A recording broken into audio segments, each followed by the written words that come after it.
Hey guys, we're going to do something a little different this time. We're going to do a little Iyyun. Iyyun means learning something in depth. It's used like to mean like analysis. What we're going to do is we're going to take the things that we've learned so far in this unit, the law of Avid Inishtina Lanafshe. That's unit 10, obviously. And we're going to learn it a little bit in depth, try to understand that law a little deeper and see where it applies in situations that we haven't yet discussed. If you recall from our Gemara, we had discussed the machloket about avid inish dina lanafshe. Avid inish dina lanafshe. Can a person take the law into their own hands? Basically, can a person make a law for themselves? That's what avid inish dina lanafshe means. As we pointed out in the Gemara when we learned it, in a case where there's a loss, everyone agrees that you're allowed to take the law into your own hands and just get back what belongs to you. The question is, what about a situation where there's no loss? What can you do? What are you not allowed to do? Just to see here, so Rav Nachman Amar Avid Inish Dina Lanafshe, and this little hey over here, we're going to see how it works later, indicates to us that we follow the opinion of Rav Nachman, who says, we follow the opinion of Rav Nachman, who says Avid Inish Dina Lanafshe, that a person can take the law into their own hands. So now we're going to be discussing, assuming that we do agree, Avid Inish Dina Lanafshe, that a person is allowed to take the law into their own hands. So how far does that extend? In which situations does it extend? Is it allowed? In which situations is it not allowed? When is there a machloket? And what's the logic behind that? Okay, the first issue we're going to discuss is one we brought up in class, was something called fungible property. Fungible property basically means property or objects that really aren't inherently valuable as this specific object, but can be easily exchanged for other ones that are completely of equal value. When it comes to money, money is the best example of fungible property. If I have $5, it doesn't matter if I have this $5 or a different $5, unless it's a special $5 to me, which again, that could happen. You can have a lucky dime, like Scrooge McDuck and DuckTales. Some people have $1 they got from the Lubavitcher Rebbe, which is meaningful to them. So those kind of things are not fungible property. They can't be exchanged for an equal dollar or an equal dime. However, money in general is fungible because if you lend somebody $10, you don't expect to get that same $10 bill back. You expect to get back any other $10. That makes money fungible. So the question is, fungible property, does that fall under the category of avid inish dina lanafshe? If someone owes you $10 or $50 or $1,000, can you go into their, and it's not a special $1,000, a special $10 bill, can you go into their house and take it without your permission? Without their permission, the question being, is that $10 really your $10? It's just a $10, but it's not really your property. So where does this question come from? So it starts with the pasuk in the Torah. The pasuk in the Torah discussing loans. So it says, "Im kesef tilveh erami." If you lend money to my people, etani imach, a poor person who's among you, lo tia lo kenosha. Don't act like a creditor. A creditor, someone who's owed money, is going to get in there and get in the person's face and try to force them and push them to get their money back. You're not supposed to push somebody to get your money back. You're not supposed to force somebody to get their money back. So reading this pasuk, it might seem like if someone owes you money, you couldn't go into their house and take it because you're not supposed to act like a creditor. You're not supposed to act like someone who is demanding their money back and trying to force the person to get their money back. So this might imply that when it comes to money, which is fungible property, when it comes to money, you would not be allowed to force your way. You couldn't say avid inish dina lanafshe based on this pasuk in the Torah, and that might apply to all fungible property. So let's analyze this a second. So there are two ways you could interpret this pasuk. You can interpret it locally, very specifically, and say, well, what is this pasuk talking about? When you lend money to my people, right? A loan.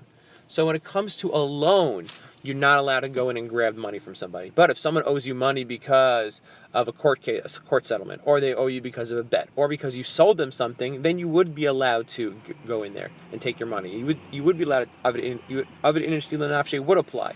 So that's one way of looking at it. So the pasuk talks about loans, and it's only talking about loans, but all other monetary matters you can go in and forcibly take it. The other possibility is that when it says this, it's not because of the loan thing, it's because of the money thing. Since money is fungible property, so therefore all fungible property, this pasuk is referring to all fungible property, you're not allowed to go in there, and avid inish dina lanafshe does not apply. So that's why we see a machloket one way or another. One way to look at it again is that it applies. This money is just an example. It's a paradigm, perfect, for all fungible property. The other way to look at it is no. It's specifically to protect people who are borrowing money. You're not allowed to do that. That's one machloket, and that's a little try to understand what the source is for why you would say fungible property, money specifically, you're not allowed to. You don't say avid inish lanavshe. And what the two ways of interpreting this pasuk is, one way to teach us that it does apply to money, one way to teach us that it does not apply to money, and only applies to loans. Now we're going to move on to two other halachic areas, halachic shilos, questions. One of them is, what happens if, can you send somebody who's not Jewish to do the forcing, to go into someone's house and take the law into his own hands for your sake? The second one is, what happens if you don't have proof? Oops, sorry about that. What happens if you don't have proof? Why do I keep doing that? What happens if your object, you know that it belongs to you, but there's no way to prove that it belongs to you? Now, why am I including these two on the same slide? Why not discuss each of these topics separately? You're about to see in a second. So often when you learn a halacha, you have to ask yourself not only what is it telling me, but what is the logic behind it, and where does the authority of this halacha come from? In this case, the question of avid inish lenafshe is, avid inish, a person can make, dina, a din lenafshe, for himself. A din means a law, but you'll notice the word din is very specific, which should remind you of what we call beit din. Dina means din in Aramaic, obviously, a beit din. So the question is, the person who's acting here, the person who is taking the law into their own hands, are they acting with the authority of Beit Din? In what way are their actions related to what Beit Din does or can do, or the authority that Beit Din has? And depending on how you understand that, again, that's the authority behind this law, what allows this law to exist, the theory behind it, that might change the way some of these laws actually play out. For example, let's talk about two ways we could discuss the authority of Beit Din flowing through this person. One way to look at it is that this person is an extension of Beit Din. That Beit Din has the authority to take this, to get this person's money back. And that Beit Din's authority now also goes to people who know what the law is and know how to get their stuff back. That's one possibility. You're almost acting on the behalf of Beit Din, on behalf of Beit Din. The second possibility is that you're not actually working on behalf of Beit Din, but you are hurrying the ruling of Beit Din. You're rushing. You're trying to make it happen faster. So Beit Din, if you would go to court, eventually Beit Din would award you your object back or your money back or whatever it is back. But instead of having to go through court, you're allowed to make that happen quicker. You're not actually part of Beit Din, but because Beit Din would rule in your favor, and you know that Beit Din will rule in your favor, therefore you're allowed to expedite the process and have it expedite the process and have it happen even faster. So now the question we have to ask ourselves, is a question we've discussed in class before, is the phrase lamai nafka mina, right? What's the difference? Why do I care whether I'm acting on behalf of Beit Din or whether I'm just rushing and hurrying and expediting the law of Beit Din, but I'm not actually part, so to speak, of Beit Din? I'm just doing what they were going to do anyway faster. Why does that make a difference to me which way I look at it? Shouldn't the halacha be the same? The answer obviously is no. I'm going to show you how. So here's the question. We're going to ask, can you take the law into your own hands if you are an extension of Beit Din? And can you take the law into your own hands if you're expediting the rule of Beit Din, but not that you're a part of Beit Din? We're going to look at these two halachot, sending someone who's not Jewish and not having proof that this object actually belongs to you. So can you take the law into your hands? Can you not take the law into your own hands? So let's start with an extension of Beit Din. If you're an extension of Beit Din, you are part of Beit Din, then you cannot have a person who's not Jewish act on your behalf. Why? Because in order to have someone acting on behalf of Beit Din, they have to be Jewish. In order to send a shliach of Beit Din, they have to be Jewish. So in this case, you're an extension of Beit Din, and therefore you're sending someone, a shliach, to do your work. That person has to be Jewish. You would not be allowed to.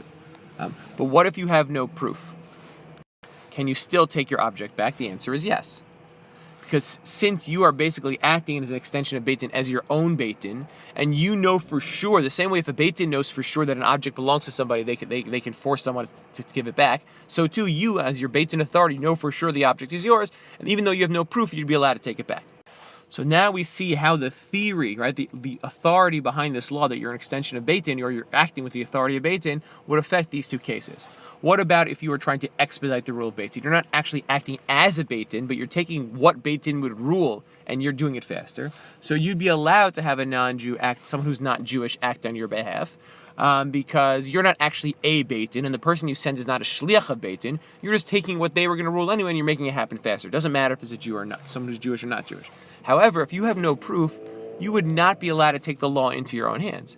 Because if you're trying to hurry the rule of Beit Din, well, if Beit Din was on this case, and the object was in the other person's hands, and there was no proof that it belonged to you, or no proof that this person owed you money, Beit Din would not be allowed to get you this money. And therefore you can't say, well, I'm trying to expedite the ruling of Beit Din. I'm trying to make it happen faster. Beit Din wouldn't rule in your favor, so you have no right to act faster, to make it happen faster. Now, if you took the object back, and there were no witnesses, and then you went to Beit Din, and the guy took you to Beit Din, and you have the object now, there's no proof now that it belongs to him, you'd be allowed to keep it.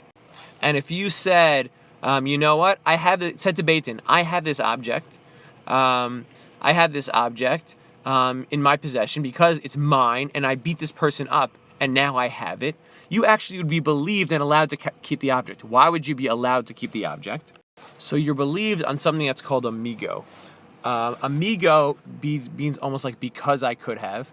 Migo is a way of saying we believe a statement where you say one thing and you theoretically could have made up a much bigger lie, and still been believed. So since you could have made up a bigger lie and been believed, we believe the smaller statement because why would you make up this when you could have easily made up something else? In this situation, if I come to Beit Din, this guy takes me to Beit Din and say, hey, Reuven beat me up and took my Xbox.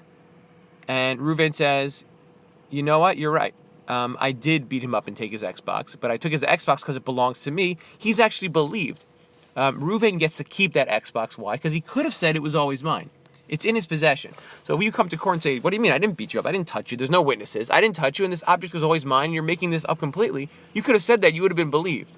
So since you said, you know what, I did beat this person up and take it, but I took it because it was mine. So since I could have said it was always mine and it was never out of my possession, you are believed when you say, and you could have said that and gotten away with it, you are believed to say, I beat him up and took it, but I took it because it was already mine. So you'll have a situation where you are believed to have beaten the person up, but you don't have to give the object back. So why is that interesting? So this takes us back to our hurrying the ruling of Beit Din situation, or question. So you'll have a situation where you were not allowed to beat this person up because you didn't have proof. And since there's no proof the object belongs to you, Beit Din would not be allowed to take this object back. And since Beit Din would not be able to prove this object back, you're not allowed to rush that rule because there is no ruling. You would not be allowed to beat this person up and take the object. However, if you did beat this person up and take your object back, you would get to keep it based on this migo. That you could have said that I never took it from him, it was always in my possession, and it was never out of my possession, I didn't beat him up. Since you could have said that and you would have been believed, we believe you when you say I did beat him up and take it, but it's because it's mine. So we believe you that it's yours, but you were not supposed to beat this person up. So you would get to keep the object, but since you have no proof, and there's no ruling of Beit Din that you're rushing, you have to pay the person for the injury that you beat him up with, even though you're allowed to keep the object because it's yours. Now would be a good time to pause the video and just try to think about what was said. Or Ilan, if you're watching this with the class, you can pause it and try to just make sure everyone understood that last part.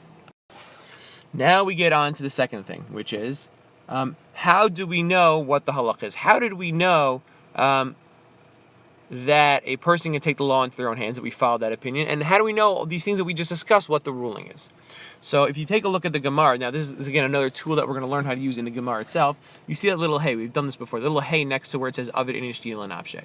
So Rav Nachman says a person can take the law into their own hands. That little hey indicates that this law is quoted, this opinion of Rav Nachman is quoted in halacha. So the question is, where do we find it? So if you look to the top page up here, there's something called the Ein Mishpat Ner Mitzvah, and you'll see, if you look closely, there's a little hey there. We're going to zoom in. That little hey tells you where you can find this law of Rav Nachman quoted in certain svarim.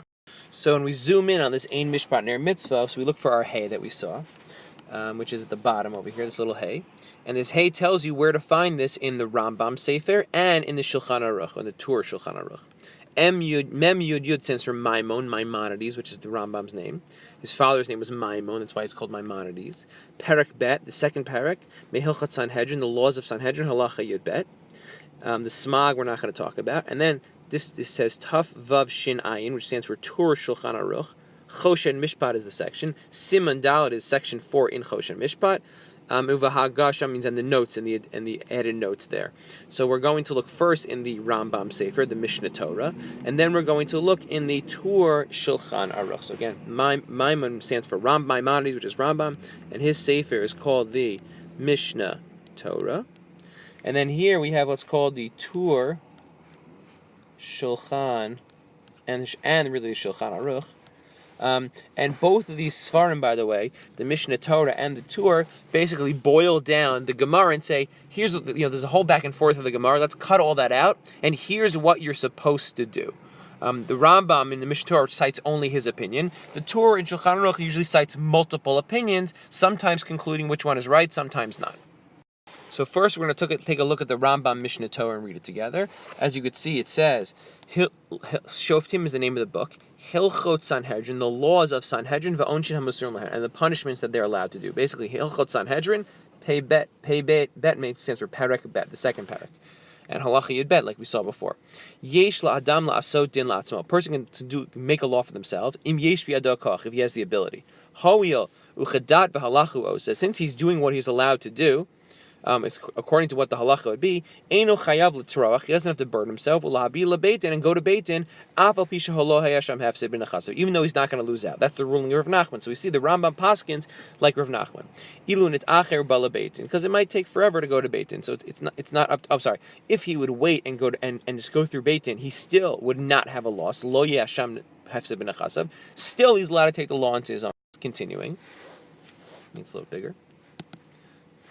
Lefichach, therefore, im kibel lav baldino, if vehaviu lebeitin, if the person he's having a judgment with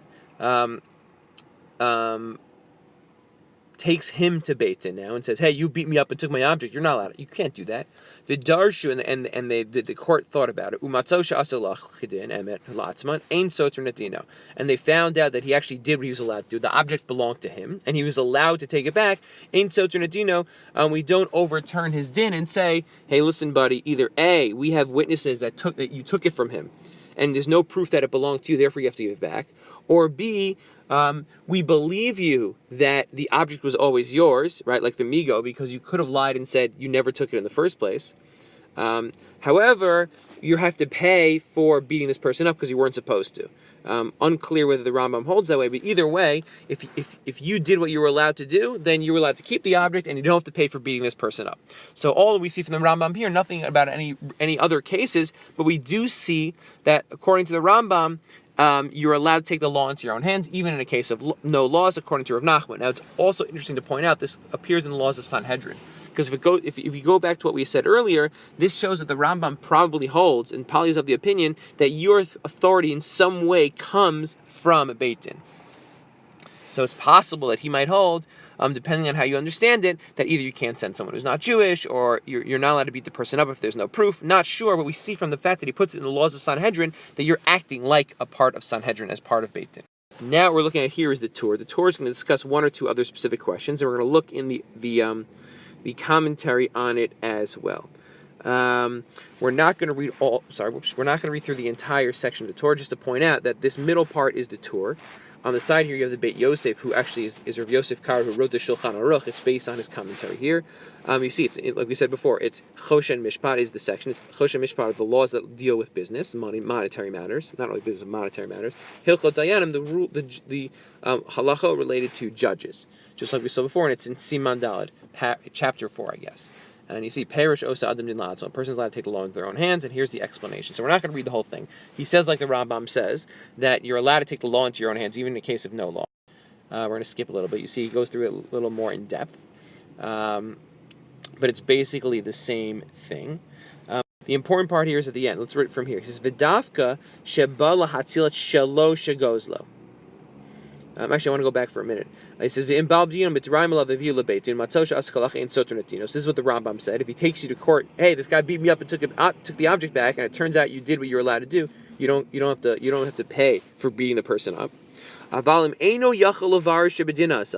if you can't prove that you were allowed to do this, and you were allowed to beat the person up, for example, like we had, maybe I think the Torah here is referencing the fact that there was no proof in Beit Din that it belonged to you, so you should not have done this.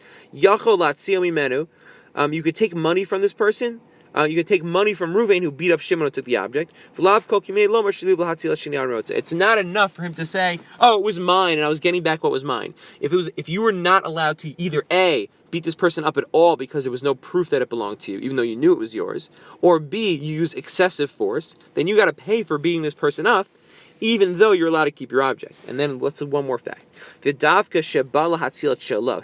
Only if you're going to take back what belongs to you. Sorry, only if you're going to take back what was stolen from you. As we explained. Right? Or if someone's coming to steal something from you and you're trying to defend your property. But you can't go back and take something because someone owes you something as a mashkon, as a what we call a collateral. So if someone owes you $1,000, you can't break into their house and take something which is worth $1,000 and say, okay, fine, I'm taking this until you pay me back. Or you can't break into their house and take $10,000 back. That goes based on what we saw earlier, that the law that says you're not allowed to act like a creditor is telling you that unless the object actually belongs to you, right? Someone stole your object, you want to take back your actual object, only then the Torah says you're allowed to take that object back. But not when it comes to money, not when it comes to anything else other than your actual object. That is the opinion of the Torah. Now we're going to look at the bottom here at the Darkei Moshe. The Darkei Moshe is written by Rav Moshe Isserlis, who also is known as the Ramah, Rav Moshe Isserlis. The Aleph, Isserlis makes the word Ramah, Moshe Isserlis. He wrote a commentary on the Shulchan Aruch, but before he wrote a commentary on the Shulchan Aruch, he explained himself at length where his rulings came from. So you look at this Gimel here. Send you to the Darkei Moshe. He says, look at this. V'ri bar sheshet, the Rivash, Shimon Shin Sadivav, Herich Bazai, I talked at this at length. The Katav Dafka b'shvil chov mamish asur l'tafso. Only because of an actual loan, you can't go and grab an object in lieu of the money or take the money back. Aval chayiv lo below halva. But if someone owes you money not because of a loan, like because there was a bet, or because you sold him something, or because he promised to give you something, or for whatever other reason, then you would in that case, let's keep continuing, Moshe. In that case, right? Or you don't have to break into the person's house, but you already have their collateral. Meaning, they owe you $1,000, and they said until I pay you back, take my Rolex, take my $1,000 watch. So if that's in your possession already, you have their Rolex not as belonging to you, but as collateral. You could say, I'm taking this and it's mine. All those situations you'd be allowed to. Or if it's somebody else's possession, if it's that person who owes you money's possessions, but it's in someone else's possession, you could take it into your possession. You can go and grab it and make a din for yourself. Just to summarize, so the Torah says, the opinion of the Torah, which we saw inside, in that Sefer. Yeah, the opinion of the Torah is that only if it's your actual object can you bust into someone's house and take it. If it's money, if it's a loan, if they owe you money because of a bet or because of a business transaction or because you worked for them and now they owe you salary, in none of those situations can you go and take the money, only if it's actually your actual object. The Ramah says no. The Ramah takes that pasuk and says not acting like a creditor and says that only applies to an actual loan. If you loan somebody money, you're not allowed to go and take that money back. And also, truth is, it's also only on his property. You can't break into his house and take an object or take money back. But if you know that someone else borrowed his Rolex for a wedding to wear it, and it's in someone else's house, and you happen to be invited into their house, you could take that Rolex and say, sorry, I'm keeping this. Or if you already have this person's Rolex because he owes you money and it's collateral, you could say, I'm keeping this Rolex. That, according to the Ramah, would be allowed as well. So only if someone owes you money, and you can't, and it's because of a loan only, you can't break into their house or forcibly take money back or take an object from them forcibly in lieu of that money. Rather, you're not supposed to act as a creditor because we're trying to defend the rights of people who have to borrow money, so we don't discourage people from, so we don't make them uncomfortable borrowing money, knowing that they could be at the subject to the force of the person borrowing money and coming and stealing it back. That could be very degrading. But if you already have the object, or if it's in someone else's property, it's not going to be degrading to the person by busting into their house and forcing them to give you the money back or give you an object back, then it would be permitted according to the Ramah. So again, according to the Torah, only if it's your actual object can you take the law into your own hands. According to Ramah, it's only if it's an actual loan, if it's money and it's because of a loan, and if you're breaking into their house or forcing them to give it back to you, because that's embarrassing to the person who already is embarrassed to have to borrow money. So I know there was a lot in this video. We'll take time, Ilan, if you're there, you can review it with the class if there's still time left. If not, we'll try to go over it on Tuesday morning just for like 5 or 10 minutes just to make sure everyone got it. Okay? I will see you guys later. I will be in at the end of the day for halacha.